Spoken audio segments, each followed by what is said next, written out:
Our goal as Tiburon is to write the first institutional check. We look at phase-wise. It's always the first money after the 3 Fs, which is friends, family, and fools, right? Today, that's called pre-seed. In 2001, that was called seed. I don't care what it's called. I want to be the first professional investor into the company at a valuation somewhere between 3 and 6, 7, 8 million pre. And I've been doing that for the last 25 years. But what are things you are looking for to, let's say, when you want to invest in somebody and that you also want to make sure that someone is capable of doing it for the long run as well, right? For the personal traits of founders, we have 3 clear things we look for. One is drive. The person really has to be driven to do that. And your typical St. Gallen student, is he applying to consultancies and only going to drop the application once we've signed the check? That's not going to happen, right? So people have to actually be doing what they want to do full time. Otherwise, it's a red flag. The second thing is resilience. Founding is tough. Every year, there's going to be way more bad news than good news happening to you as a founder. That's just the way it is. And the third thing we look for is, and that's probably the most important, is integrity. And if there's any sign that there's no integrity, that's a no right away. One more question about, let's say, macro trends that you're excited about right now. We're hearing a lot about AI. What are sort of the big bets you are excited about and which sectors and that you guys at Tiburon are looking at right now? I mean, I'm optimistic as a VC. So, of course, I see the utopian view, not the dystopian view. I think AI is super exciting. Of course, this is definitely more important or as important as the development of the steam engine. But I am very skeptical that all these huge valuations we see at the moment, actually, I'm sure that most of them will end up in tears, even though the industry in the end will be absolutely transformative for humanity.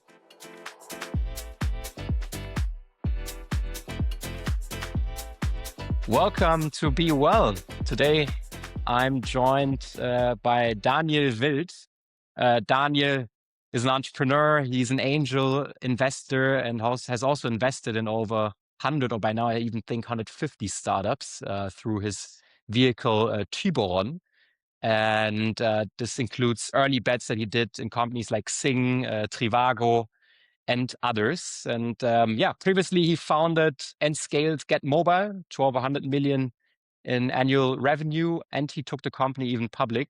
Daniel, it's incredible having you here with us on this podcast. And I'm particularly excited because we already had the chance to get to know each other once in Los Angeles. Just quick anecdote. And as you know, we and my friends, we experienced a lot of things in Los Angeles, but I really have to say that afternoon there, our brainstorming sessions, strategizing about things, that was really one of the most remarkable, probably most exciting experience in LA, despite all the other exciting experiences that I've had. And so I really enjoyed all the brainstorming, and maybe we can do a bit of brainstorming here. And welcome to the show. Yes, sure. Thanks for having me. Meeting in LA with the Sunset guys was great. Have they been to your show? You should invite them. I'd love to find out how they're doing. I'll give Matthias a call. But introducing a new drink to the US that's been famous in Germany for 30 years is a very different type of venture. So I think that would be an exciting episode. Anyway, about myself, married, 2 kids. I grew up abroad, got my education, did a Diplom-Kaufmann. That was the old thing you did in Germany. It's like a master's in business. I studied in Germany. Then I got an MBA in the US. Then in Germany, we had compulsory service. So I did the army after having finished both my Diplom-Kaufmann and my MBA, which was an interesting experience to say the least.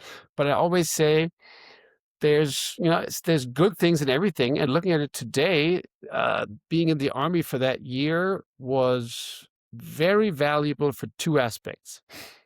Well, actually 3. One, it was great to be just running around in the forest with paint in your face after lots of academia. Secondly, I always talk about Umwegsrentabilität. I met Lars Hinrichs at the Bundeswehr. Lars Hinrichs is the founder of Xing, and Xing was one of my best investments. So yes, thank you, Bundeswehr. But more importantly, and we'll get to that later, nowadays we're investing in defense tech. And defense tech is something I wouldn't have invested in years ago. Your podcast is Be Well. defense tech is also be well. If you have enough defense, you won't have a problem. You won't have to use any of it. But nowadays, one of our vehicles, I'll tell you about that later, is very actively investing in the defense tech space.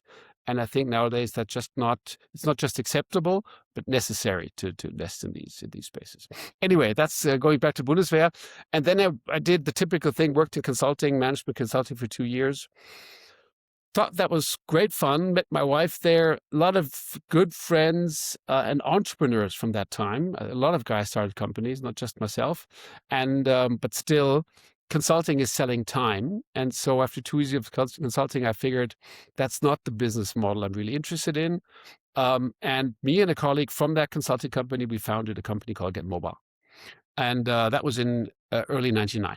So what's that now? 27 years ago. And I've been an entrepreneur and investor ever since, and I'm enjoying the journey. It's amazing. Great. Yeah, thank you very much for the introduction. And we'll talk a lot more also about your current investments and what sectors you're particularly excited about. Maybe just briefly, you mentioned it earlier. Could you take us along, let's say, give us some more, let's say, context about getmobile and how it got started, what you guys did. You even IPO'd the company afterwards. Maybe give us maybe a bit more about, share a bit more about that story, what you did there. It was super simple. It was in early 99. We looked at the market, and as consultants, we knew how to look at data, and we saw that mobile phones, once they reached a penetration in a certain market, in a population of 15 to 20%, the market share would rapidly jump. There would be a rapid market expansion. And in Germany at the time, we were only at like 15, 17% market penetration. Hard to believe nowadays where everybody has 2, but that was the situation. So we knew that was a growing market. And of course, this was the .com time, right? So people were, as consultants, we were looking to the US and we saw companies with, 1 million revenues, 5 million losses, and 50 million market cap. And we thought, hey, we can do that. So that was basically what we started with. Our pitch in the beginning to the first investors was, Amazon, Jeff Bezos is selling books and CDs online, and we're going to do the same for mobile phones. And it was an e-tailer, an e-commerce company. We totally underestimated the difficulty of doing that. But after nearly going broke 3 years in a row, we actually had to break even and managed to break even in 2002, because that was when there was no more venture capital, right? After 9/11, 2001, and of course the whole bust of the .com boom, there was very little VC financing available at the time. I think at the height, 99, 2000, there must have been like 80 active VCs. And 3 years later, that went down to like 10 active VCs or something in Germany. Anyway, we did what an entrepreneur has to do, and that's, make money with the business. And for me, that was a super important lesson. Number one, I think to be a good investor, you should have been an entrepreneur. A lot of investors didn't start their own companies before, but I think those that did, learned a lot of lessons in humility and other things, how tough it can really be to run businesses. And for us, nearly going broke 3 years in a row, I can really understand how tough it is for many of the founders I invest in over many years before things work. We got it to work, and after 2002, breaking even, I think we quadrupled. We did 4x sales 3 years in a row.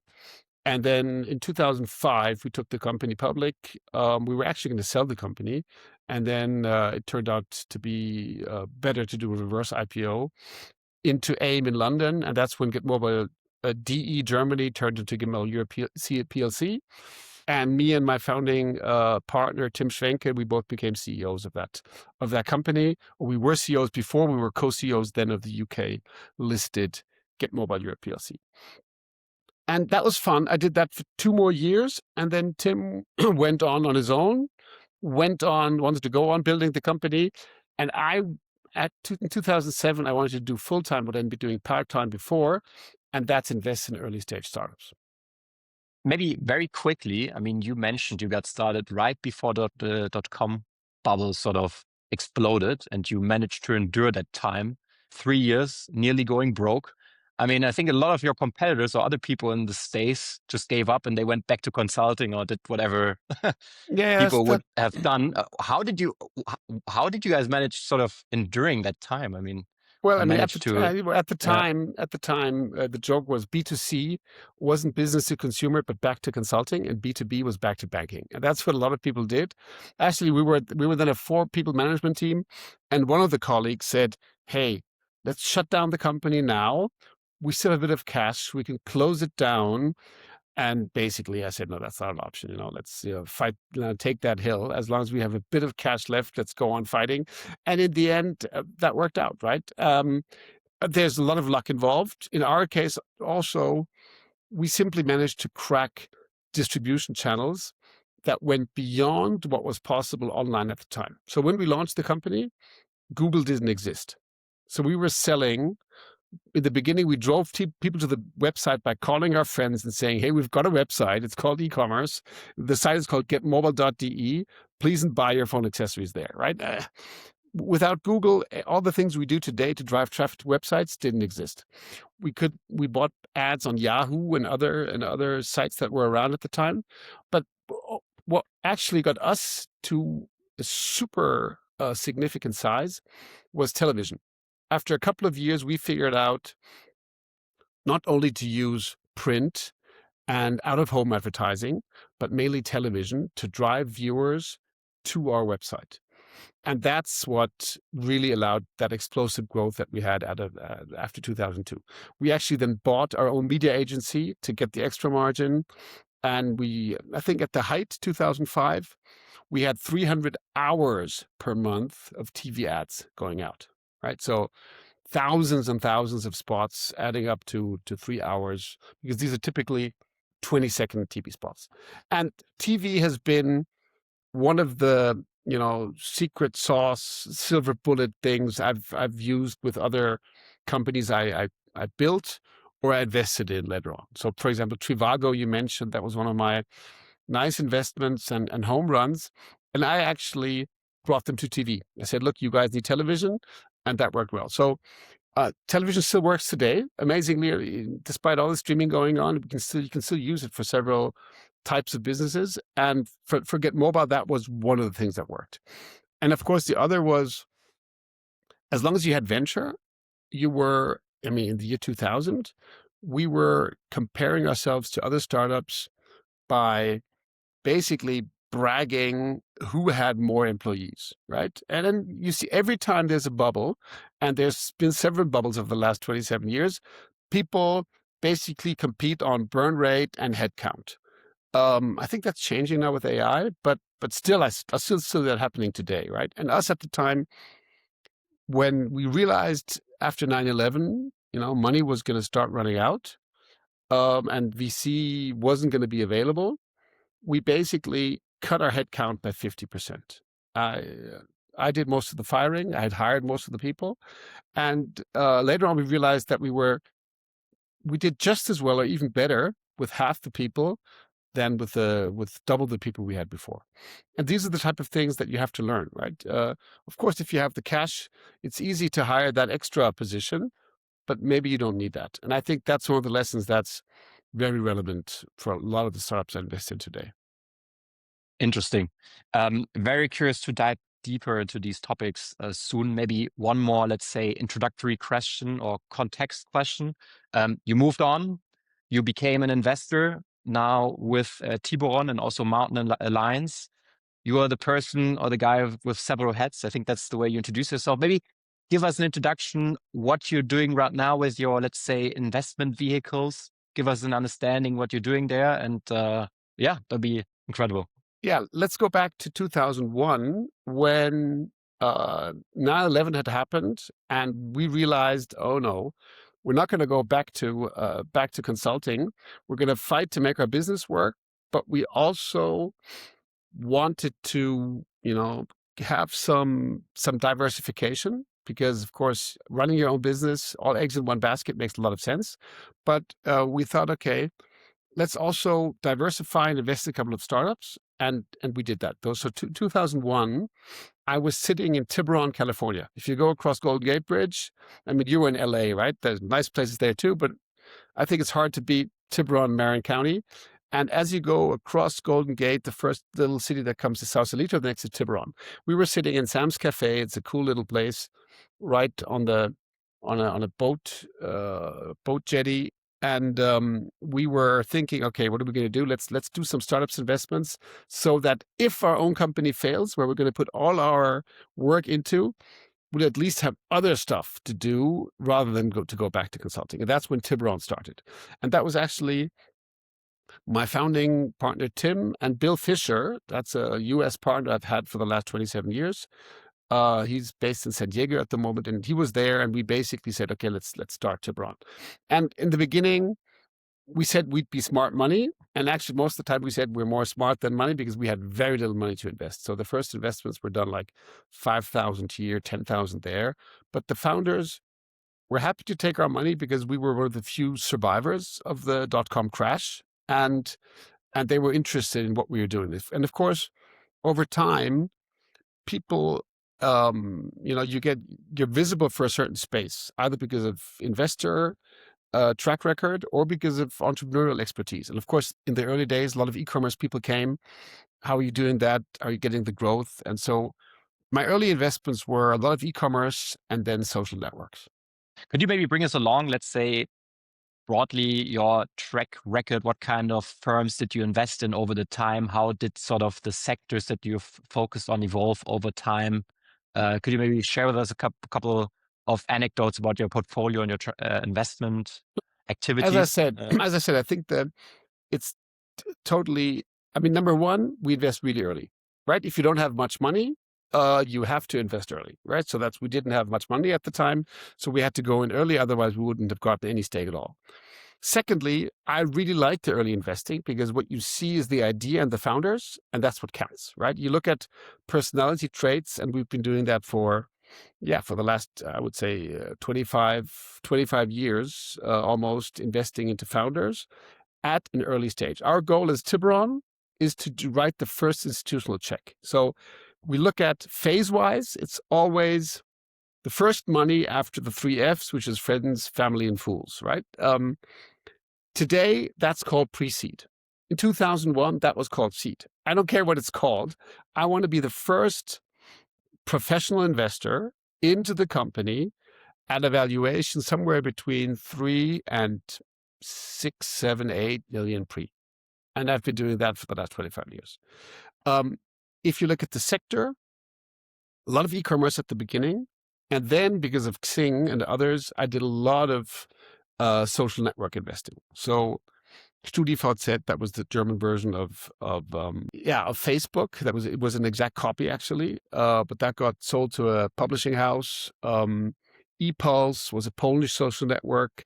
Internations was a big expat network, and Localisten. So that was 5 nice exits I had. None as great as Xing, but they were all wonderful, just in the social network space. So as you do more and more of those, you get a ton of deal flow in that space, exactly, and that's where the founders see you, and that's where you get the stuff. After that, I invested heavily in what I would call meta platforms. So what's a meta platform? It's an aggregator of e-commerce, or an aggregator of some other transactional business. So the typical meta platform that we invested in is Trivago. When these guys got started, there was already Booking.com and Expedia and all these things, but they aggregated that. And they did a great job. We helped them with TV. Apart from that, they did everything. And it was a great exit to Expedia. I don't know, 6, 7 years after investing. So this was very strong team, very cool. Later on, they went public. So then I bought stock again. These guys are public today. The guys that were interns at the time, when I think it got sold, are now running the company. So it's very exciting continuity, and I think it's still a great team. But of course, other meta platforms are businesses. You have that in the fashion space. You have that in other spaces. And I invest in the grocery space. I invested in 2 or 3 more of these meta platforms, where basically you help the user find out which offer is the best, which of the existing different e-commerce offerings is the best for him. Not a price comparison per se, but like a meta search for hotels in that case. And after that, we heavily invested and have till today a big portfolio in B2B SaaS, because it was clear that B2C was getting to be too expensive. And if you're in early and you know a company is going to need a ton of marketing to get anywhere, let's take the big famous German B2C companies like Zalando. Yes, fantastic company, but they said it needed so much cash to become big. If you're a very small early investor, you're going to be diluted to invisibility. And that's why we, at that point, started to invest a lot in B2B SaaS. Need way less money, way faster to turn profitable if you need to. And so we did a lot of investments in that space. And yes, I think that's probably the segue into, this was all Tiburon investing over time. Nowadays, we're doing some AI, but we basically still do anything that's cool and early stage and that presses. We've done a couple of marketplaces. One of the coolest investments we have right now is Webble. We just helped them close a 2.4 million round. That's a domestic service company that'll hopefully come to the US in about a year or so. So it's our own money, right? So Tiburon is, today it's me and Felix Artman. We've been investing together for 10 years. And whatever we like to invest in, that's what we invest in, with these different, let's see, emphases that we've had over time. Yeah. But always super early stage. And if you look at the stats, we do a home run every 50 investments. Half of all the investments go broke. We've had, I want to say, about 25 to 30 exits beyond the home runs. And that gives you a very nice return on cash. We still have significant amount of value stored in companies we have live today. So I think we have, at Tiburon, we have an active portfolio of like 35 companies or so. So I love doing it, but I think early stage investing is something that you best do with your own money. And, that way, sometimes you do better and sometimes you do worse, but it's fast decisions and it's based on, the models and mainly the people that you look at the time. So that's Tiburon. And then going back to the other side of my business life, I left the public company in 2007, but I took back the public company in 2009. After the financial crisis, the mobile phone space wasn't interesting anymore. The board asked me to come back. I took over again as CEO in November 2009, sold the mobile phone business, brought the company back from the UK to Germany in a cross-border downstream merger, which was like a EU thing. Anyway, I brought the public company from the English Stock Exchange to the German and turned it from GetMobile Europe into E-commerce Alliance. And E-commerce Alliance was doing what I'd been doing before, build e-commerce companies. We had a lot of agencies like TV agencies, media companies, and so forth, pushing these e-commerce businesses, and we built some media. So the idea behind E-commerce Alliance was buy and build e-commerce companies. And we had 3 divisions. One was e-commerce companies, and the other was service companies that you need to build e-commerce companies fast. Online marketing, TV marketing, logistics with our own warehouse and so forth. And the third thing was, what do you need for e-commerce? You need media to drive eyeballs to your shops. And so we built 3 or 4 media businesses on the side. This was cool, but it was a public company. And being a public company, I'm sorry, you kind of want to deliver, exciting news to your investors several times a year. Well, building companies takes a long time. And so we sold some companies. We had some nice exits. Sometimes our companies were so profitable that, we had so much dividends coming up that it was a highly profitable business. Other years we lost money, but we managed to, manage that ourselves out of our own, basically running the business and growing it. But the clip of success and of exits mainly wasn't fast enough. And so in 2017, we switched the business model and said, okay, we're not going to build, we're going to do late stage tech investing. We're going to buy portfolios of late stage tech companies because a lot of owners don't want to keep them for various reasons. And we're going to go on buying these portfolios at an age of, let's say, 5 or 6 years. Let's take an example, a media company that has invested into a bunch of startups and wants to sell them again because there's a new CEO, a fund at the end of the lifetime, a family office that realizes they have 100 million in management. They have 5 million that they invested into digital startups in Berlin, Germany, or the US, or wherever. And they realize it's taking 20% of their time to manage this non-public, illiquid, difficult portfolio. And those are the kind of people that we look to buy portfolios from. I bought 2 portfolios from a company called Mountain Partners, and then we changed the name also. And today the company is called Mountain Alliance. So it's basically the successor to E-commerce Alliance. And that's the company that today has a portfolio of 17 companies. They're all pretty mature.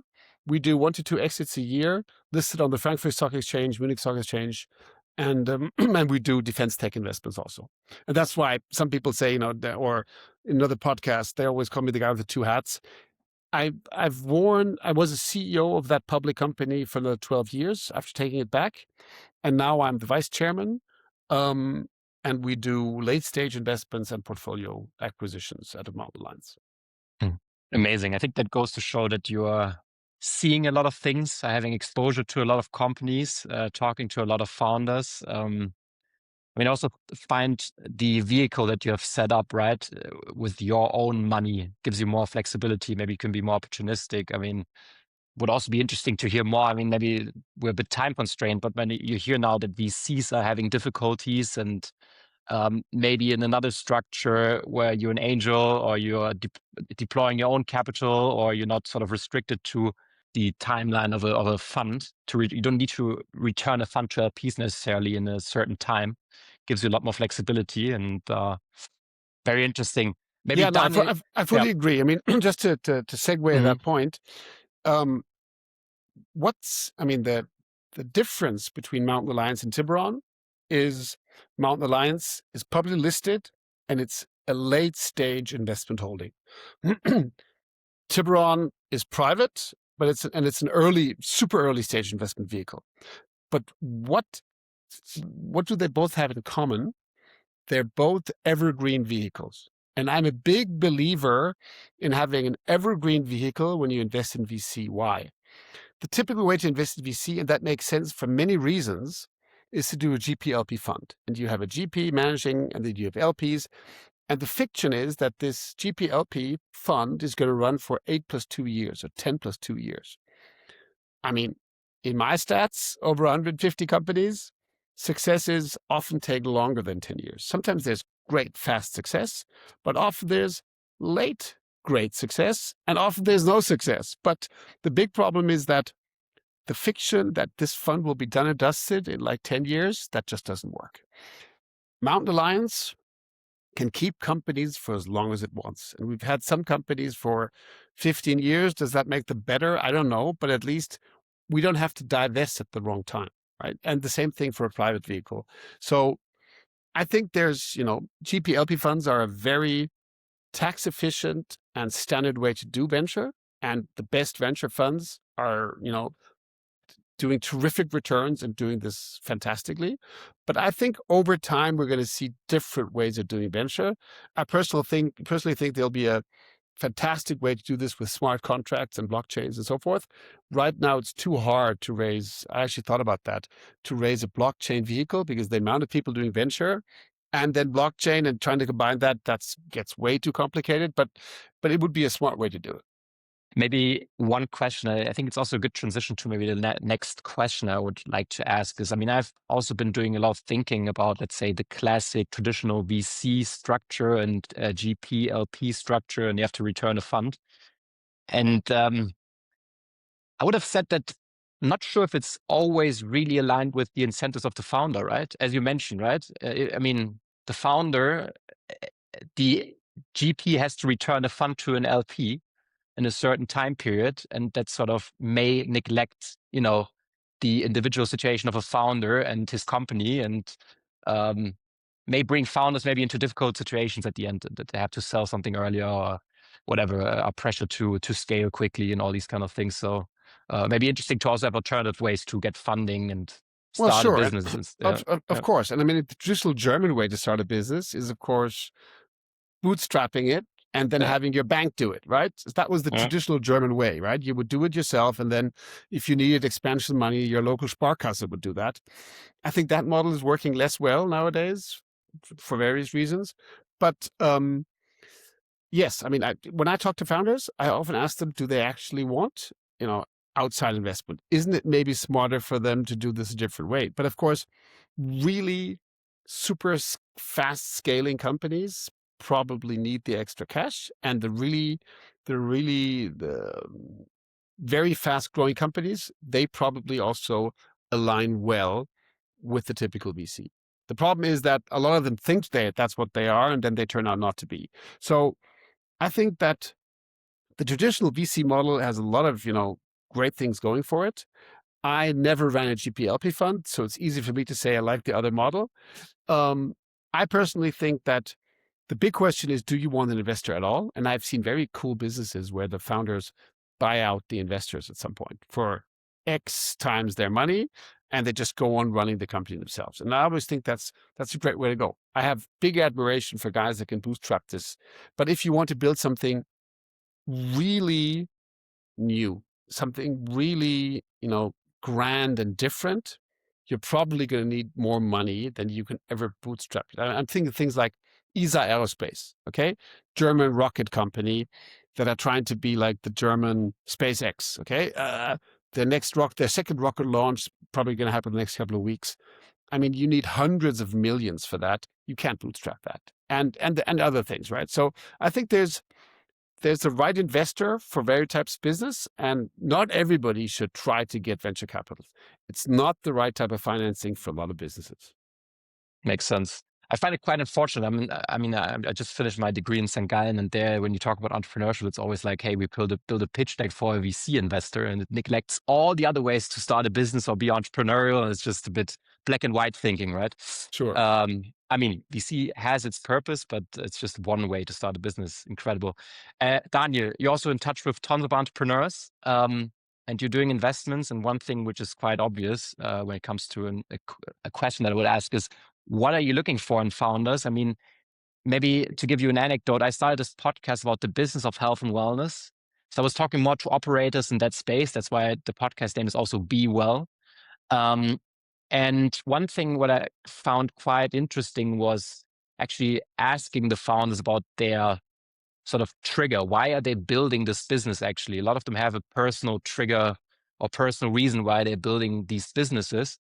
And I was also very interested and inspired always by athletes, how they approach their careers and how they are supported. And so those are a couple of things that I have in my mind when thinking about maybe supporting exceptional people. But what are things you are looking for to, let's say, when you want to invest in somebody, and that you also want to make sure that someone is capable of doing it for the long run as well, right? Yeah, we have very, very clear criteria. And I mean, I can give you the criteria in a moment. I'll tell you something you just said triggered one thought, and that's, there's one thing we try to absolutely avoid, and we call that fund my hobby. So sometimes people are super excited about a certain thing. This might be a health thing, some health issue they have, or something they have. One of my early investments was a founder who was a very smart guy who developed diabetes, and later in life. And there, at the time, this was like 2000, there was no machine that had all the information about how much insulin you had to take for what kind of food you ate. So basically, he built the first small computer that got sold through pharmacies. But in the end, this was an important market, but it was his personal need that drove that. And there were a couple of things that weren't in place to make this a really big business. It could have become, though. Of course, by now you have tons of apps and everything else doing that. But this is an example of where somebody had a personal need, but that could have become a great business. But more often, there are people that have personal needs that are pretty eclectic and that are not going to be a big business, or it can't even be. And that's when you simply have to tell people, look, this is we call this fund my hobby. We try not to do that. What do we look for? What do we actually look for? For the personal traits of founders, we have three clear things we look for. One is drive. The person really has to be driven to do that. And your typical St. Gallen student that you were talking with his pitch deck might have a ton of drive.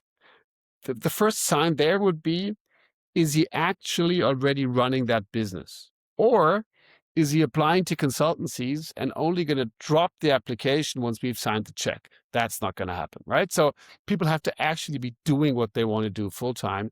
Otherwise, it's a red flag. And how do we find drive?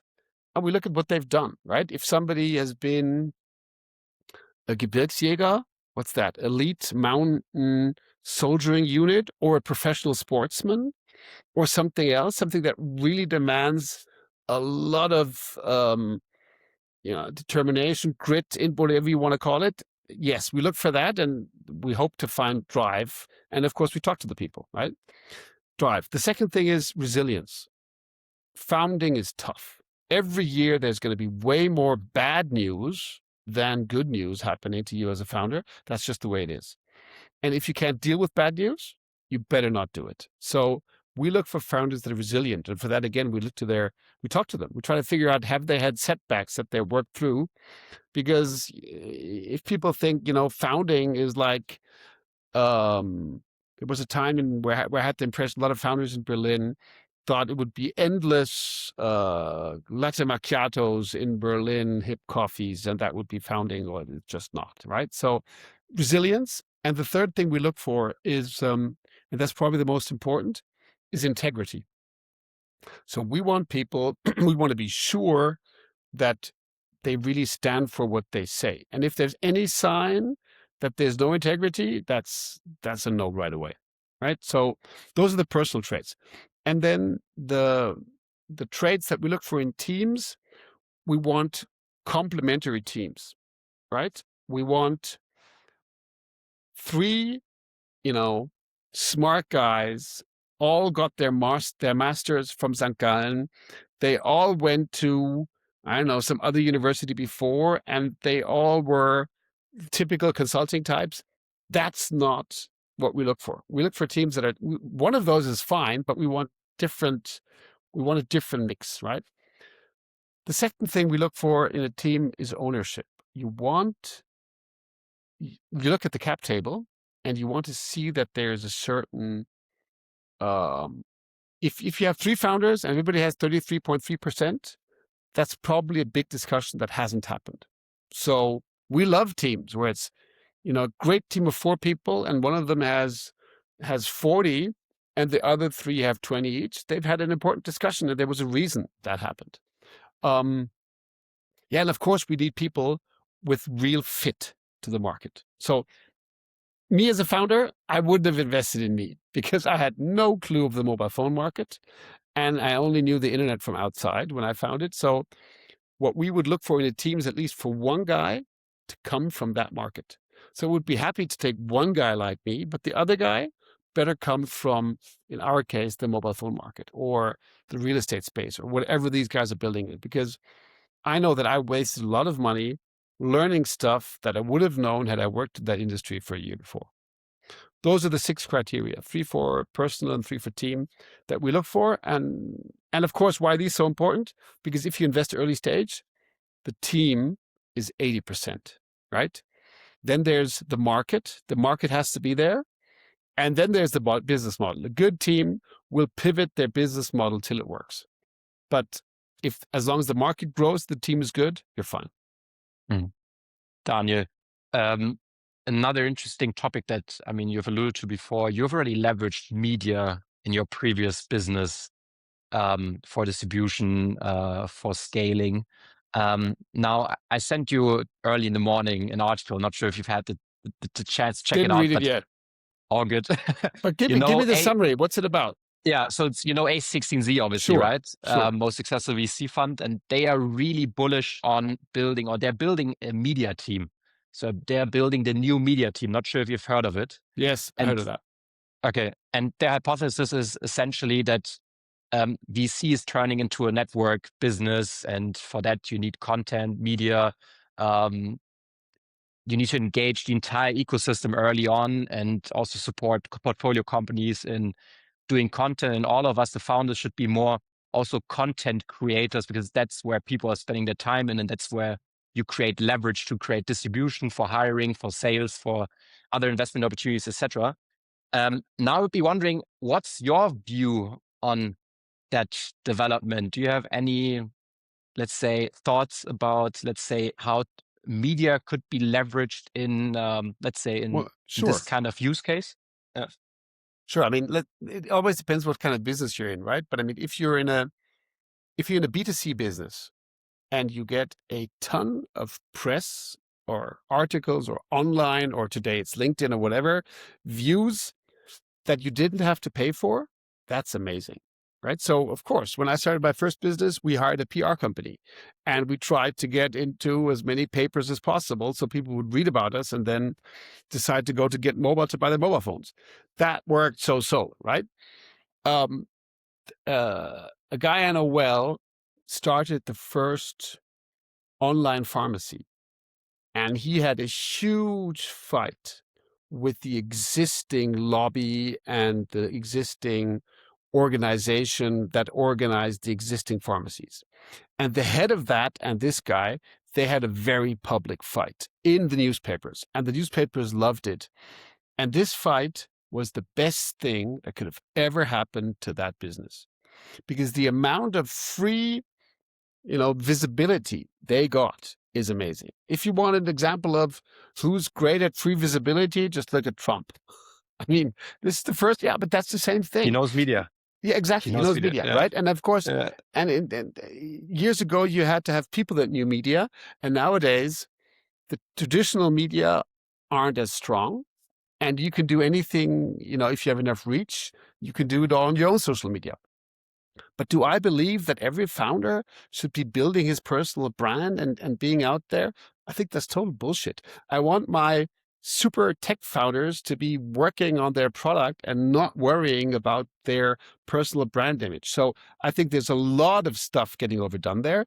I think that it's really important to have a strong brand as a B2C company. And of course, it's much easier today to have a strong personal brand than to have a media. I think very few traditional media will survive, because unless they have a super strong brand, like The Economist, for example, that I would trust for anything they put out, and otherwise they would correct.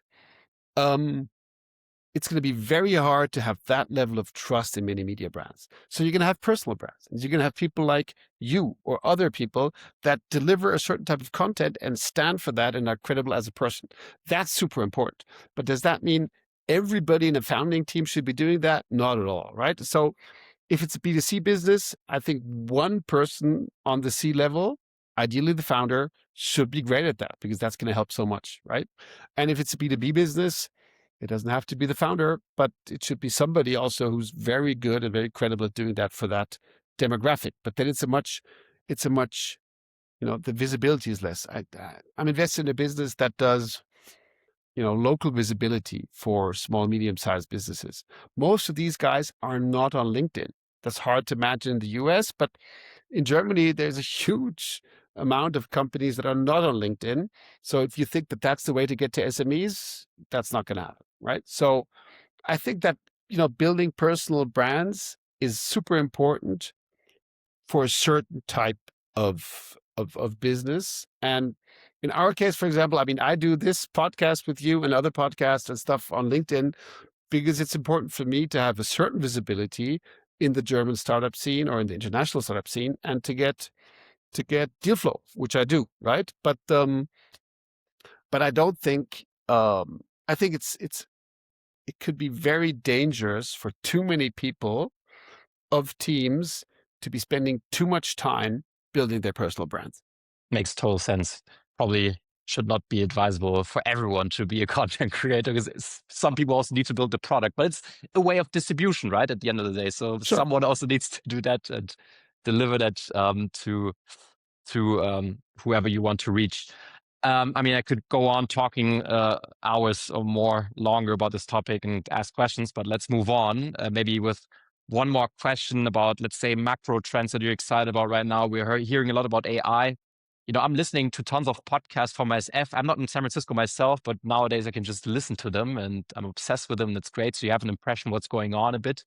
I started out with the health and wellness space. There, everyone is talking, hey, we're moving into the prevention age and everything's going to change. Okay, that's the thesis. Um, Other people are making other bets in other sectors. What are sort of the big bets you are excited about in which sectors and you guys at Tiburon are looking at right now? Well, we don't invest in the health space because we don't know that well enough. But I definitely think that's a great space because in Germany, one thing is clear, right? With the third biggest economy, we're not growing at the moment. Hopefully that'll change. But we have a ton of, you know, relatively well off or wealthy older people that want to live longer and that are going to need more medical attention. So that whole space, beginning in more basic care to the cutting edge longevity, is definitely going to be a huge business here. We actually look at, for us, the obvious thing in Germany right now is we have an industrial base and we have super engineers in Germany, but we don't have enough software to go with it, right? So what we're investing in right now is AI companies that help traditional German industry, basically take the leap or leapfrog what others are doing and become basically AI enabled. And we have a couple of investments in that space. It's super exciting if you're suddenly using AI with sensors to get very, 10, 20-year-old machines to perform better than they ever did before. So that's that kind of stuff. That's great. I post sometimes about reading science fiction because when I invest early stage, if I invest into an early stage company now, I know it's going to take 10 plus years for this thing to exit. So I don't need to invest into some, coolest AI LLM wrapper business today if I don't think this is going to be there to stay the course over the next 10 years. So, clearly in 10 years, I mean, I'm optimistic as a VC. So of course I see the utopian view, not the dystopian view. I believe we're gonna have way more output in the world, way more production capacity than we have people. So people will be able to work less if they want to. You need work for people, otherwise they have there's a sense of self-worth missing. But I believe that there will be surplus. If you read the Culture series, that's a series of science fiction books, they describe a world like that, right? Where there's a surplus. And if you look at this, you're going to have to find out what are people going to do. And that's one part is health, and the other part is, education, entertainment. But machines will be talking to machines more and more, and taking care of a lot of things that people are doing today. New jobs will be created. So the fun thing is thinking about what are the jobs of the future, and what are ways of making today's industrial processes future proof. And that's the kind of things we're looking at the moment. I think AI is super exciting. Of course, this is definitely more important or as important as the development of the steam engine, but I am very skeptical that all these huge valuations we see at the moment, actually, I'm sure that most of them will end up in tears, even though the industry in the end will be absolutely transformative for humanity. But there's just too much money going to that sector at the moment. And we're actually also happy to invest in stuff that's not AI. We're very happy to be there also. But again, right, we write checks of 50,000, 100,000, maybe 200,000 in an SPV or more as Tiburon. So we have to have businesses that, we think despite being very early, we can get a significant stake in. Amazing. Daniel, we're coming to an end. Maybe in one sentence, personal question. What's one piece of advice you would have loved if someone would have given it to you early on in your entrepreneurial journey? Well, Maybe a word, anything. You could just leave yeah, it very open. yeah, no, stay the course. I mean, stay the course, right? I mean, I told that to my colleagues at the time, and I keep telling myself that. And nothing's ever as straight and easy as people make it out to be. And just stay the course. As long as you believe what you're doing. If I mean, and I think one more thing that came from my American business partner. Um, as a founder, put in the 80 hours and more that you need, but make sure you keep up your own morale. If you're not, keeping motivated and optimistic on top of it all, then it's going to be tough to stay the course. So those are the two things. Amazing. Daniel, thank you very much. Thanks. And yeah, hope to see you soon. Have an incredible rest of the year. Thank you. Bye bye. See you.